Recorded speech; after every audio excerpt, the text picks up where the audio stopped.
It's the St. Patrick's Day podcast here at the Tirconaill Tribune, one day earlier than previous weeks because of the bank holiday, and it's been a busy paper. Lots of things happening here. We just saw Rachel Blackmore win the Champions Hurdle at Cheltenham, much to the delight of the 60,000 Irish fans there. Brilliant. Same horses last year, Honeysuckle, and the same trainer. Good stuff. Henry de Bromhead. So it's going to be a good week for the Irish at Cheltenham, and they'll not be that worried about the price increases at home. Huge increases announced today on energy issues like the average electricity bill is to increase by 27%, and gas is up 39% from when the next couple of weeks actually. I think it's just announced there today. It's going to add $350 a year to the average household gas bill and $330 to the electricity bill. It's a massive hike, isn't it? These prices come on the back of further previous hikes that added around $540 to the customers' gas and electricity bill since the autumn of 2020. There's no stopping this. This It's a runaway train. Yeah, it's a runaway train. And Eamon Ryan was making a very soothing noise. He was saying this is why they increased the social welfare allowances to take into consideration the projected cost of energy. There's no word of those who are not on social welfare and what it's going to cost them, so obviously they don't matter with them. Eamon's in America this week. Neil Martin's in America. I don't know how many more of them in America. I see they're going to hold an urgent cabinet meeting by video to discuss the... That was on today, I think. Is that sometime been this on morning. already? Yeah, it was on already. Because I heard Neil Martin on from Washington sympathising with the death of the Irish journalist in the Ukraine. A fellow called Pierre Zakrzewski.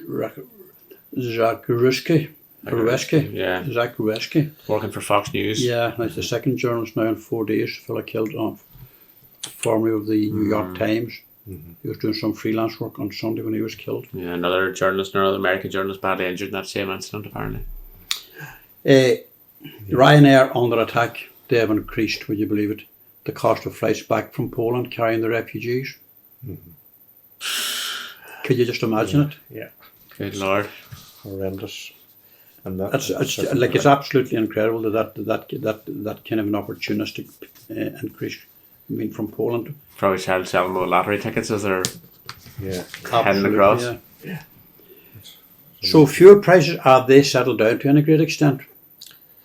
Well, they've pulled back a little bit. Yeah, they have been streamlined a bit because from a very high, petrol was being sold 15 cents cheaper at certain outlets last weekend. The first time ever, I think that happened.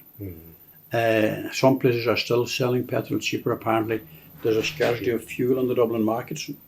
We're just writing a story today where some of the forecourt owners had difficulty last week. They couldn't get fuel from Dublin and they had to source it elsewhere, and they're not guaranteed that they're going to have a supply this week. So the thing is very, very far from being stabilised. very much so. The whole COVID is back with a bang, really. Over 80 hospital in Letterkenny, 11 wards. Visiting curtailed, probably stopped. Just compassionate grounds. Yes, compassionate grounds. Did we open up the whole issue of mask wearing and all that? Did we sort of? Yeah. Were we too soon to do that? Premature with that? Yeah. Well, but we had to do it sometime. I suppose that's the other side of it, and it's at people's discretion now whether they use them or not. But it's largely out the window. Just having been at a couple of events over the weekend, it was masks were virtually absent completely, and from a couple of events that were quite a few people at, Yeah. But there's no real answers to that, Declan. I mean, I suppose the reality is that masks are no longer mandatory. That's right. Yeah. That's what I'm saying. Most other regulations have also gone. I think the end of the regulations in the UK will go this weekend. Scotland has held back. Yeah. They've held back on abandoning wearing masks in public transport. So they're going back to that if they'd left it. But here, out and about, the number of people wearing masks has diminished hugely. Will we have to revisit that, I wonder?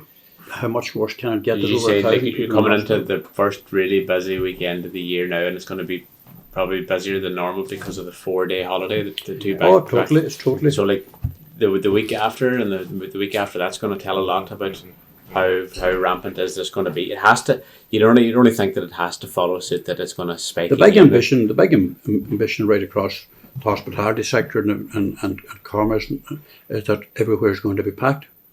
There's going to be huge crowds. Be great to see huge crowds outdoors at the parades and all that kind of thing. But business premises, pubs are going to be packed. Why shouldn't Hotels they? will be packed. Hotels will be packed, probably sold out.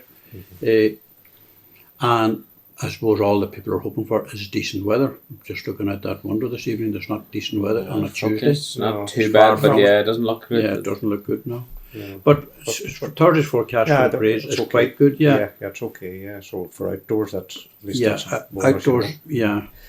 And I suppose, listen, that's the mandatory thing is gone in terms of masking. And I think just as it goes on, even you know, initially after the mandatory thing was removed, people were still in shops. But I think as you gradually move on, people are more and more. Yeah. Well, the HSE is already warning of spikes next week in the aftermath of this weekend, you know. Yeah.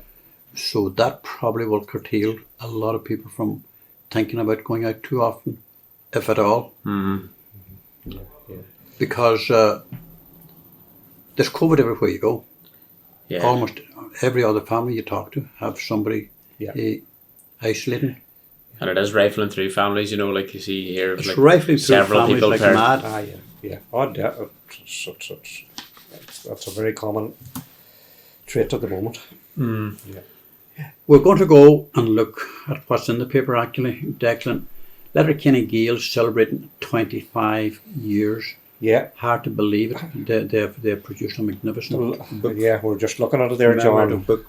196 pages of stories and images of 25 years, a club that started in 1996. All started with four men, I think, in late 1995, having a discussion, lived in the same estate, most of them, I think. Yeah. Like James Frayne and Enda Mannion, Gary Call and Mick O'Malley.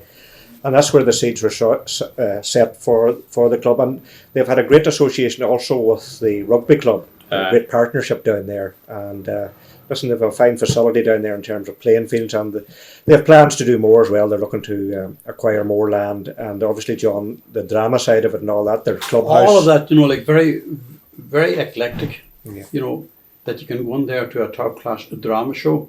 Unfortunately, for the past couple of years, we've missed those more than anything else.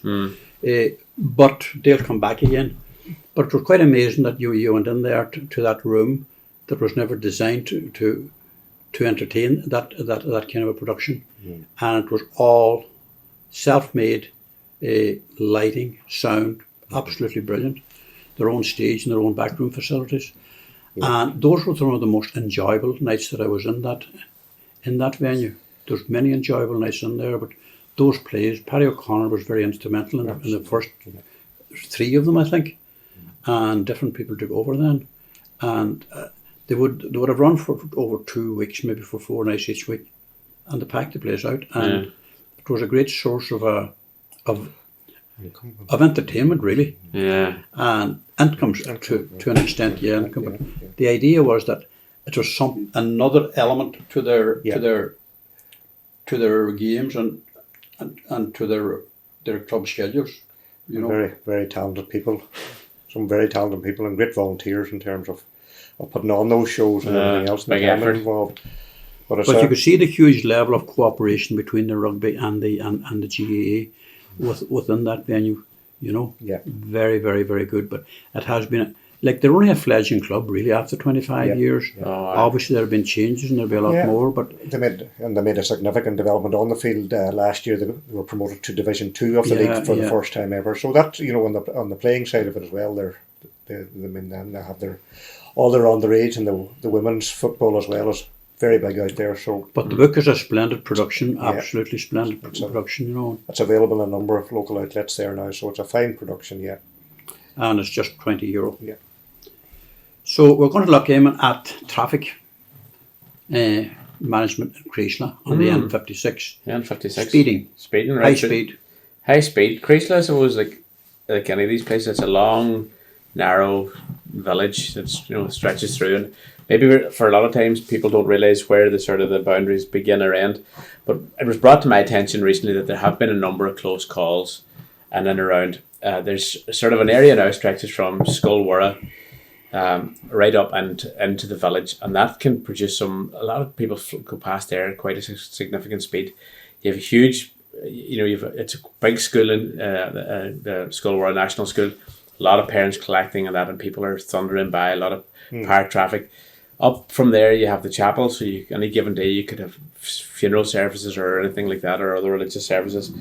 And in there, then you go on up into Brennan's Pharmacy, and there's Huckleberry, and that's the day centres up there. I suppose, like in reality, the N56 is a very, very busy road. It's a very, very busy road. You're starting there at Illiston. You have a school there. They have the school is somewhat off the main road now, but there's probably 600-700 people coming out of that school and going into it every day. Down the road, then you have the junction at Kilmacrenan there, which is another problem. As you say, then you have Tirconaill, you have Creasla. You're just on a very, very busy road. And traffic, there's no point in saying that traffic isn't flying, because it is. It is. You have the issue around Creasla. You have it out at Fahar, the school sitting on the roadside, and right through Dunfanny. But Creasla there's some specifics on that. There's footpaths through the village, but there's certain areas where there's not, and then there is places where people have to cross over. You know what I mean? Like if you take even a busy mass day, there's a certain amount of. So they need to look at. I was speaking to Michael McClafferty about it, the councillor, and he was saying that they need to look at a couple of different measures that would consider it in the long term. Possibly something more like along the lines of pedestrian crossings would work for them better than sort of any speed ramps or something like that. That's not going to stop the traffic from speeding. Yeah, it's not going to stop it, but at least it's going to maybe hinder it in some way. Give people a safe place to cross. When you just come out of the built-up area, past, say, the corn cutters, people, I think then you tend to think it's the open road just. I think that's part of the issue, and people don't realise the extent of it. It's the geography of it. And then you have, as you say, then you have the school and everything else, and the pharmacy and the church. But they have to look at it properly. Traffic calming is going to have to come in some shape, form, or fashion. See, that applies to literally every village on the N56 that don't have those facilities. I mean, they all have their own unique problems, but as I say, if you drive down that road towards Creasla at the 60 miles an hour, whatever it is, 100 kilometres, you're in the way. Traffic is flying past you. Yeah. I think people who are coming through the village, like heading in the Defani direction, think they're kind of leaving the village when they're actually still through it. That's what I was kind of. And it's sort of nearly the same way when they pass the school. You think, and past the chapel, are we okay? And we're not. But listen, it's a dangerous stretch. And let's hope that by highlighting this, that it might give some. Keep an eye on this for sure, because to a campaign to get something done about the traffic problems in Creasla, but also elsewhere on the N56. Schools always tended to be, in the past, built very close to roads. Yeah, and you've Creasla National School stuck in there too, so there's lots of parties to consider. We're going to revisit something totally different from 20 years ago. We were writing about the Hills of Donegal AGM on this week 20 years ago, and we have some monster potholes, and we have a headline here: World's Worst Potholes, Donegal wins an Oscar. If there were Oscars awarded for the worst pothole, then Donegal would have plenty of nominations. This was Sean Maloney as a councillor in full flight at the time. And he said that one of the contenders for the award would have been the trench at the Dunstores roundabout in Letterkenny, and we all remember getting bogged down in that one and damaging wheel rims. The actual state of some of our roads is now a talking point. And then there's another story: the new Corvette can't dock at Rathmullen. And it's utterly disgraceful and lamentable. The LE Roshan was unable to berth at the place and was forced to anchor hundreds of metres out in the Swally.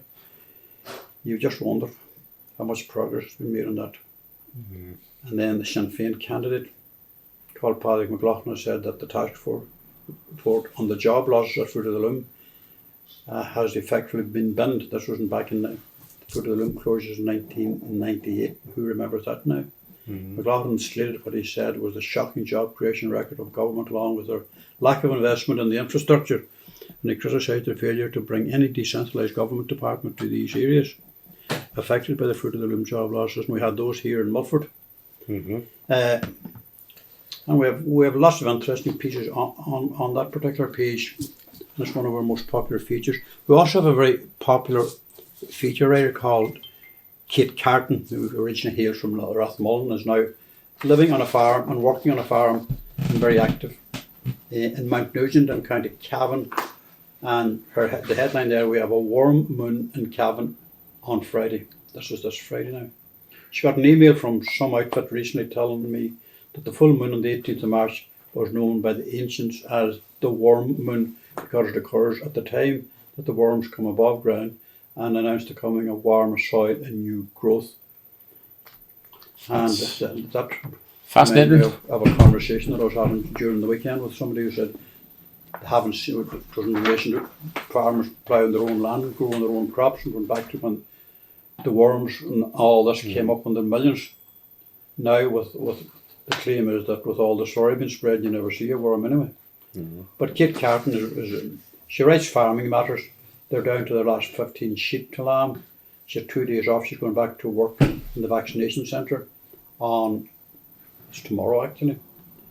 So she's a very popular writer. She's from Rathmullen, but her stuff is very organic and it's great fun to read. And we're also reflecting on an issue that you were writing about, fashion issue, was it? Oh, I see. I don't have a note on it. No, the jump couture. I just had to say Jump that couture. the students up at Loretto Community School and Milford here, they're going to be taking part in the jump couture finals now, the regional finals that are taking place. There was 6 teams from the school have got through, and that's where they basically have to reuse other materials to make this fashion material. It's a big global movement, and it's a huge thing across Ireland. They've got to the finals of the regional of their northern regional finals now. They present their thing, their presentations online. Funny, one of the teams has a dress made that looks like roses that are all covering the dress. They're actually made from scrunched up pages of the Tirconaill Tribune that they've repurposed them in there. So they would be wishing them particular well because I know It's a quality product, the Tribune, and the newsprint. It's not newsprint actually. It's a much higher quality of paper. So it could be onto the finals we'll on the not charge catwalk. them a penny for that. The catwalks of Paris now the next year. Tribune could really be the next hot Our lead fashion item. our lead story this week is back to where we've been about a year ago. Disagreement between public representatives and executive officials in Lifford is about the need for a housing and infrastructure development in Letterkenny, south of the River Swilly, out in the Lake area. And this has been an ongoing issue. Has been raised at the council. Councillors are opposed to the plans put forward by the executive in Lifford, who primarily want to develop the area north of the town, up around the mountain top and up Glencar, which the councillors say is already very, very overcrowded and lacks the infrastructure. So this is going to be a new plan, a new idea. And I suppose Letterkenny does look very lopsided when you come down the mountain top and look across the Swilly. The big issues are rising there. It wouldn't be for me to go into it, but Lawrence Blake, former member of the Letterkenny Town Council, retired for the past 25 years. His project team is involved with a consortium that have plans to develop the Lake area, and it includes probably 1,500 new houses. Letterkenny is probably going to need twice that many over the next 10 to 12 years. And there's going to be a bridge across the Swilly, and there's going to be... This thing took on a new life about a year ago when Irish Water granted planning on the basis that they had no objections to it. And that would have been one of the stumbling blocks that has been raised. This has been in the pipeline for 3 to 4 years. And we have a map there, which is the strategic growth area. This is the map in purple. You'd have to look at this on the paper. This is in the Lake area. Now, there seems to be a reluctance on the council's part to engage in any issues to develop that area. To the onlooker, that doesn't seem very clear. But to Lawrence Blake, who's from the town, part of the political development there for many, many years, he sees this as the most major urgency and of most major requirement, that is the area. It is going to be a whole new town, effectively, costing maybe between 300 million, 500 million. It's going to be, it's in that region. The bridge probably going to cost 10 to 12 million. That would just come across the Scully there, very close to the public service office on the Neil T. Blaney Road. Councillors have continually in workshops last year, 8 or 9 times, rejected the executive proposals. It came to a plenary meeting for the first time, I think, Declan, you were at that. And we're looking for it to go to public consultation, but the councillors weren't happy to allow that to happen. And I suppose looking for further engagement on it, but I don't think there's been any developments on that front since. Well, Lawrence Blake, who's of Blake Management, Project Management, has said that, and I'm quoting him, "I am astounded that there is an official view that there were major infrastructural deficits on the Leck side of the town. I disagree fundamentally with this opinion. The developers have already addressed all issues in relation to water, wastewater and the infrastructure network, and the funding is there, and the framework is there. So all that it now needs is the due process in the planning regulations." Now, it hasn't gone to planning because the executive level feels that it's not appropriate to allow to do so. They feel that it's not appropriate at this point. Now, this is dragging on and on and on, and it would look to me as if we're just in total stalemate here. The executive are not for changing their mind, and the majority of the councillors are not for changing their mind. So we're going to hear more of that in the future, even though there's going to be no progress being made, because it's going to go on being highlighted. But that is it from us for today. Happy St. Patrick's Day. Talk to you next week.